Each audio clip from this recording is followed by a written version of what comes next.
All right, let's talk about Slavoj Žižek. I know, the name alone can feel a little intimidating, right?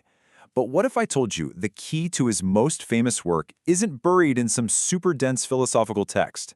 What if it's actually hiding in the way we watch movies? Or even just, buy a cup of coffee? That's what we're going to do. We're going to unlock the core ideas of his absolutely groundbreaking book, The Sublime Object of Ideology.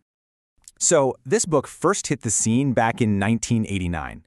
And really, this is the one that put the Slovenian philosopher on the map, big time. We're going to unpack its core ideas. And not just to understand what Žižek was talking about way back then. The crazy thing is, his way of looking at how society works, it feels more relevant today than maybe ever before.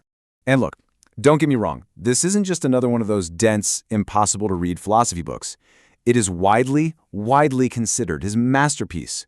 So you have to ask, right? What exactly makes it so important? Well, let's dive in and break it down. Okay, so here's our game plan. We're going to tackle this in 5 simple steps. First, we'll set the stage on why it's a modern masterpiece. Then, we'll get into that title, Ideology as the Sublime. What does that even mean? After that, we'll dig into the wild connection Žižek makes between Marx and Freud. And that leads to the real heart of the book, why the form of something matters so much. And finally, we'll wrap up by looking at its lasting impact. All right, Section 1, a modern masterpiece. First things first, to really get why this book was such a big deal, you kind of have to transport yourself back to 1989. What Žižek did was, well, it was kind of a bombshell. He took these two massive, totally separate traditions. You got Marxism over here and psychoanalysis over there, and he just smashes them together. And in doing that, he created this incredibly powerful new way to look at our own culture. Okay, that brings us right into our second section, ideology as the sublime.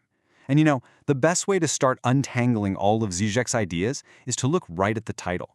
I mean, what on earth does he mean by calling ideology sublime? To get this, we actually have to take a quick step back to another philosopher, Immanuel Kant. For Kant, the sublime is, well, you know that feeling you get when you're standing in front of something just massive and overwhelming? Like a giant mountain range, or you're watching a huge storm roll in. It's something so powerful, so vast, that your brain can't fully wrap itself around it. That's the sublime. And this is Žižek's big, brilliant move. He says that ideology, it works just like that sublime storm. See, it's not just a bunch of political ideas that we consciously pick and choose. No. He says it's this massive, invisible force that literally structures our whole reality. It shapes what we think, how we act, what we even want. And most of the time, we don't even have a clue that it's there. Which brings us right to the intellectual heart of the book, Section 3, Marx, Freud, and Symptoms. And honestly, this is where Žižek makes what is probably his most audacious claim.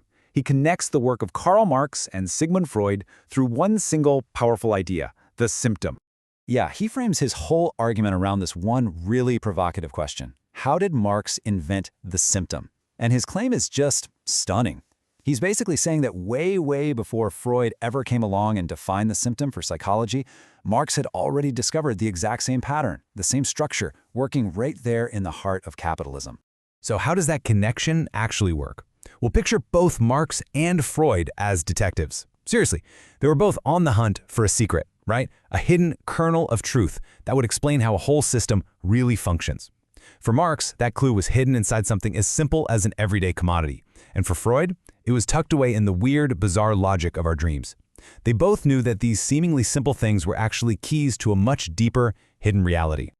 So this leads to the obvious question, doesn't it? Is the whole point just to find the hidden meanings? To decode the secret message? Are we just trying to figure out what our dreams really mean? Or what that product we bought really represents? Well, according to Žižek, the answer is a big, emphatic no. And this brings us to Section 4, and I gotta tell you, this is maybe the single most important argument in the entire book, why the form matters. Okay, here it is. This is the crucial pivot. Žižek says that what Marx and Freud both realized is that the most important question isn't, hey, what does this thing mean? The truly radical, game-changing question was, why? Why did this secret have to show up in this specific, kind of weird, distorted form in the first place?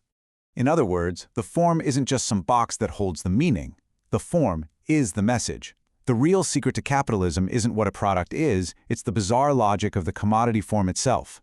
And the real key to our own minds isn't the hidden meaning of a dream, but the strange way our brain puts it together, the dream work. It's only by analyzing why things look the way they do that we can ever hope to understand the whole system.